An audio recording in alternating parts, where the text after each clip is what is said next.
ಮತ್ತೊಂದು ಕಡೆ ಮಂಡ್ಯ ಲೋಕಸಭಾ ಟಿಕೆಟ್ಗಾಗಿ ಭಾರೀ ಕಸರತ್ತು ಆರಂಭವಾಗಿದೆ. ಒಂದ್ ಕಡೆ ಸುಮಲತಾ ಅವರು ಸಭೆಯನ್ನ ನಡೆಸ್ತಾ ಇದ್ರೆ ಮತ್ತೊಂದು ಕಡೆ ಕುಮಾರಸ್ವಾಮಿ ಅವರು ಕೂಡ ಮೀಟಿಂಗ್ ಫಿಕ್ಸ್ ಮಾಡಿದ್ದಾರೆ. ಸಂಜೆ 4 ಗಂಟೆಗೆ ಪ್ರಮುಖ ಮುಖಂಡರ ಸಭೆಯನ್ನ ಕರೆದಿದ್ದಾರೆ ಸಂಸದೆ ಸುಮಲತಾ. ಸುಮಲತಾ ಅವರ ಸಭೆಯ ಬಳಿಕ ಜೆಡಿಎಸ್ನಿಂದಾನೂ ಕೂಡ ಸಭೆ ನಿಗದಿಯಾಗಿದೆ. ಮಂಡ್ಯ ಜೆಡಿಎಸ್ ನಾಯಕರ ಸಭೆಯನ್ನ ಕರೆದಿದ್ದಾರೆ ಮಾಜಿ ಸಿಎಂ ಎಚ್.ಡಿ. ಕುಮಾರಸ್ವಾಮಿ. ಮಂಡ್ಯ ಟಿಕೆಟ್ನ ಸಾಧಕ ಬಾಧಕಗಳ ಬಗ್ಗೆ ಚರ್ಚೆಯನ್ನ ನಡೆಸುವಂತಹ ಸಾಧ್ಯತೆ ಇದೆ. ಒಂದ್ ಕಡೆ ಮಂಡ್ಯಕ್ಕಾಗಿ ಸುಮಲತಾ ಅವರು ಸಭೆಯನ್ನ ಮಾಡ್ತಾ ಇದ್ದಾರೆ, ಮತ್ತೊಂದು ಕಡೆ ಅವರ ಸಭೆಯ ಬೆನ್ನಲ್ಲೇ ಎಚ್.ಡಿ. ಕುಮಾರಸ್ವಾಮಿ ಅವರು ಕೂಡ ಬಿಡದಿಯಲ್ಲಿ ಮಂಡ್ಯ ಜೆಡಿಎಸ್ ನಾಯಕರ ಸಭೆಯನ್ನ ನಡೆಸಲಿದ್ದಾರೆ. ಇಬ್ಬರ ಮಧ್ಯೆ ಮಂಡ್ಯ ಟಿಕೆಟ್ಗಾಗಿ ಫೈಟ್ ಯಾವ ಪರಿಯಲ್ಲಿದೆ ಅನ್ನುವಂಥದ್ದನ್ನ ನಾವು ಗಮನಿಸ್ತಾನೆ ಇದ್ದೀವಿ. ಮತ್ತಷ್ಟು ಡೀಟೇಲ್ಸ್ ನಮ್ಮ ಪ್ರತಿನಿಧಿ ಗಣಪತಿ ನೀಡ್ತಾ ಹೋಗ್ತಾರೆ. ಗಣಪತಿ, ಪ್ರಮುಖವಾಗಿ ಸುಮಲತಾ ಅವರ ಸಭೆ ಮೊದಲಿಗೆ ಸಾಕಷ್ಟು ಕುತೂಹಲವನ್ನ ಪಡ್ಕೊಳ್ಳುತ್ತೆ. ಯಾರ್ಯಾರು ಭಾಗಿಯಾಗ್ತಾರೆ, ಏನೆಲ್ಲ ಚರ್ಚೆಗಳಾಗಬಹುದು, ಪಕ್ಷೇತರವಾಗಿ ನಿಲ್ಲುವಂತಹ ಸ್ವಾಭಿಮಾನದ ಕಹಳೆ ಮತ್ತೊಮ್ಮೆ ಇವತ್ತಿನ ಸಭೆಯಿಂದಲೇ ಮೊಳಗಲಿದ್ಯಾ ಅನ್ನುವಂಥದ್ದು ಮೊದಲ ಪ್ರಶ್ನೆ. ಮತ್ತೊಂದು ಕಡೆ ಕುಮಾರಸ್ವಾಮಿ ಅವರ ಸಭೆ ಕೂಡ ನಡೀತಾ ಇದೆ, ಅದ್ರ ಬಗ್ಗೆನೂ ಕೂಡ ಡೀಟೇಲ್ಸ್ ಕೊಡ್ತಾ ಹೋಗೋದಾದ್ರೆ ಗಣಪತಿ. ವಿದ್ಯಾಶ್ರೀ, ಖಂಡಿತ ಮಂಡ್ಯ ಲೋಕಸಭಾ ಚುನಾವಣೆ ಅಂದರೆ ಮಂಡ್ಯ ಲೋಕಸಭಾ ಕ್ಷೇತ್ರದಲ್ಲಿ ಬಹಳಷ್ಟು ಕುತೂಹಲಕರ ವಿಚಾರ ಏನು ಅಂತಂದರೆ ಟಿಕೆಟು. ಯಾವಾಗ BJP JDS ಮೈತ್ರಿ ಆಯಿತೋ ಅಲ್ಲಿ ಎಲ್ಲ ಒಂದು ಕಡೆ BJPಯ ಬೆಂಬಲಿತೆ ಸಂಸದೆ ಸುಮಲತಾ ಅವರಿಗೆ ಆತಂಕ ಶುರುವಾಯಿತು. ಕಾರಣ ಇಷ್ಟೇ, ತನ್ನ ಕ್ಷೇತ್ರವನ್ನು ಬೇರೆಯವರಿಗೆ ಬಿಟ್ಕೊಡ್ಬೇಕನ್ನೋ ನಿಟ್ಟಿನಲ್ಲಿ ಒಂದಷ್ಟು ಚರ್ಚೆ ಕೂಡ ಹುಟ್ಕೊಳ್ತು. ಆದರೆ ಸುಮಲತಾ ಅವರು ಕೂಡ ಯಾವುದೇ ಕಾರಣಕ್ಕೂ ತಾನು ತನ್ನ ಕ್ಷೇತ್ರವನ್ನು ಬಿಟ್ಕೊಡ್ಬಾರ್ದೋ ನಿಟ್ಟಿನಲ್ಲಿ ಒಂದಷ್ಟು ಆಪ್ತರನ್ನ ಜೊತೆಗೆ ಸೇರಿ ಸಭೆ ಕೂಡ ಮಾಡ್ತಾ ಇದ್ದಾರೆ. ಅಂದರೆ ಈಗಾಗಲೇ ಇವತ್ತು ಕೂಡ ಸಭೆ ಇಟ್ಕೊಂಡಿರುವಂಥದ್ದು. ಸಂಜೆ 4 ಗಂಟೆಗೆ JP ನಗರ ತಮ್ಮ ನಿವಾಸದಲ್ಲಿ ಸುಮಾರು 50ಕ್ಕೂ ಹೆಚ್ಚು ಆಪ್ತರ ಜೊತೆಗೆ ಸಂಸದೆ ಸುಮಲತಾ ಅವರು ಸಭೆ ಕೂಡ ಮಾಡ್ತಾರೆ. ಮಂಡ್ಯ ಜಿಲ್ಲೆಯಲ್ಲಿ ಟಿಕೆಟ್ಗಳ ವಿಚಾರಕ್ಕೆ ಬಂದಾಗ ಹೇಗೆ ಮುನ್ನುಡಿಬೇಕು ಅಂದರೆ ಮುಂದೆ ಹೋಗಬೇಕು, ಜೊತೆಗೆ ಹೇಗೆ ನಾವು ತೀರ್ಮಾನವನ್ನು ತೆಗೆದುಕೊಳ್ಬೇಕು ಅಂತ ಪ್ರಮುಖರ ಜೊತೆಗೆ ಒಂದಷ್ಟು ಸಭೆಗಳನ್ನು ಮಾಡ್ತಾರೆ.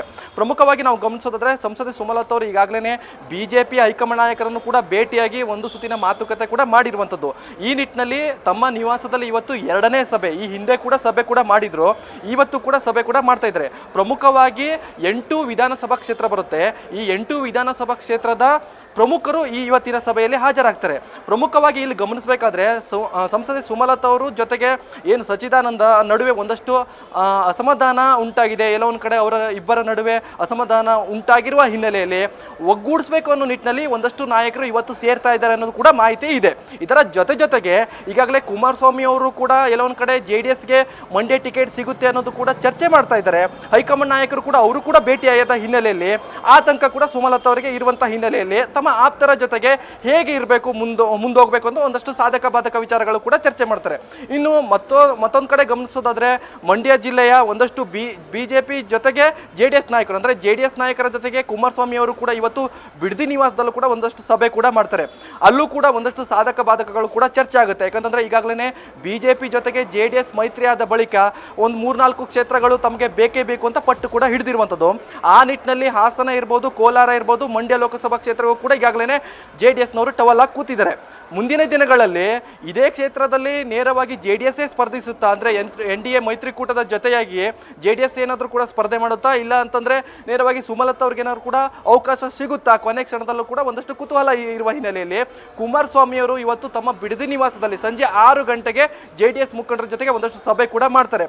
ಅಂದ್ರೆ ಅಲ್ಲಿನ ಮುಖಂಡರ ಜೊತೆಗೆ ಒಂದಷ್ಟು ಸಾಧಕ ಬಾಧಕಗಳು ಅಂದ್ರೆ ಮಂಡ್ಯದಲ್ಲಿರುವಂತಹ ಸದ್ಯದ ಪರಿಸ್ಥಿತಿಗಳು ಹೇಗಿದೆ, BJPಯ ಪರ ಒಂದಷ್ಟು ಅಲೆಗಳಿದೆಯಾ ಅಥವಾ JDS ಪರ ಒಂದಷ್ಟು ಅಲೆಗಳಿದೆಯಾ ಅಥವಾ ಸಂಸದೆ ಸುಮಲತಾ ಅವರ ಪರವಾಗಿ ಒಂದಷ್ಟು ಅಲೆಗಳಿದೆಯಾ, ಈ ಎಲ್ಲಾ ವಿಚಾರಗಳನ್ನ ಕುಮಾರಸ್ವಾಮಿ ಅವರು ಕೂಡ ಮೆಲುಕು ಹಾಕ್ತಾರೆ.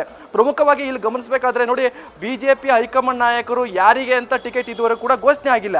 ಆದ್ರೂ ಕೂಡ JDS ಅವರು ತಮಗೆ ಸಿಗುತ್ತೆ ಅನ್ನೋ ನಿಟ್ಟಿನಲ್ಲಿ ಒಂದಷ್ಟು ತಯಾರಿಗಳು ಕೂಡ ಆಗ್ತಾ ಇದೆ. ಈ ನಿಟ್ಟಿನಲ್ಲಿ JDS ನಾಯಕರು ಕೂಡ ಸಾಕಷ್ಟು ಹುಮ್ಮಸ್ಸಲ್ಲೂ ಅಲ್ಲಿ ಚುನಾವಣೆಗೆ ಪ್ರಚಾರಕ್ಕೆ ಇಳಿಬೇಕಾದ್ರೆ ಆ ಮುಖಂಡರ ಸಪೋರ್ಟ್ ಕೂಡ ಬೇಕಾಗುತ್ತೆ. ಪ್ರಮುಖವಾಗಿ ನಾವು ಇಲ್ಲಿ ಗಮನಿಸಬೇಕಾದ್ರೆ ಸುಮಲತಾ ಅವರ ಆಪ್ತರ ಒಂದಷ್ಟು ನಡೆ ಆದರೆ ಈ ಕಡೆ JDS ಮುಖಂಡರ ಅಥವಾ ಕುಮಾರಸ್ವಾಮಿ ಅವರ ಆಪ್ತರ ನಡೆ ಇನ್ನೊಂದಷ್ಟಿದೆ. ಇದರ ನಡುವೆ BJP ನಾಯಕರು ಯಾರಿಗೆ ಸಪೋರ್ಟ್ ಮಾಡ್ತಾರೆ ಅನ್ನೋದು ಕೂಡ ಸಾಕಷ್ಟು ಕುತೂಹಲ ಇರುವಂಥದ್ದು.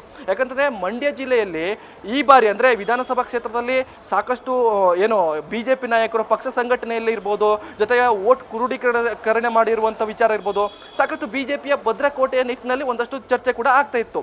ಈ ನಿಟ್ಟಿನಲ್ಲಿ BJP ನಾಯಕರು ಕೂಡ BJPಯ ಚಿಹ್ನೆಯಡಿ ಯಾರಾದರೂ ನಿಂತರೆ ನಾವು ಸಪೋರ್ಟ್ ಮಾಡ್ತೀವಿ ಅನ್ನೋ ಲೆಕ್ಕದಲ್ಲಿ ಒಂದಷ್ಟು ಚರ್ಚೆ ಕೂಡ ಆಗ್ತಿತ್ತು. ಹೀಗಾಗಿ ಕುಮಾರಸ್ವಾಮಿ ಅವರು ಕೂಡ ಮೈತ್ರಿ ಆಧಾರದ ಮೇಲೆ JDSನವರೇ ಟಿಕೆಟ್ ಪಡಿತಾರಾ ಅಥವಾ ಸಂಸದೆ ಸುಮಲತಾ ಅವರು ಪಟ್ಟು ಬಿಡ್ದೇನೆ ನನಗೆ ಟಿಕೆಟ್ ಬೇಕು ಅನ್ನೋ ನಿಟ್ಟಿನಲ್ಲಿ ಲೆಕ್ಕಾಚಾರದಲ್ಲಿ ಇದ್ದಾರಾ, ಜೊತೆಗೆ BJP ನಾಯಕರು ಯಾರಿಗೆ ಸಪೋರ್ಟ್ ಮಾಡ್ತಾರೆ, ಈ ಎಲ್ಲ ಲೆಕ್ಕಾಚಾರಗಳು ಕೂಡ ಈ ಎರಡು ಸಭೆ ಮುಗಿದ ಮೇಲೆ ಒಂದಷ್ಟು ಕುತೂಹಲದ ಮಾಹಿತಿಗಳು ಹೊರಬರಲಿದೆ. ವಿದ್ಯಾಶ್ರೀ, ಥ್ಯಾಂಕ್ ಯು ಗಣಪತಿ, ಇದೆಲ್ಲ ಡೀಟೇಲ್ಸ್ಗೆ. ನ್ಯೂಸ್ ಫಸ್ಟ್ ನಿರ್ಭೀತಿಯಿಂದ ನಿಮ್ಮ ಪರವಾಗಿ.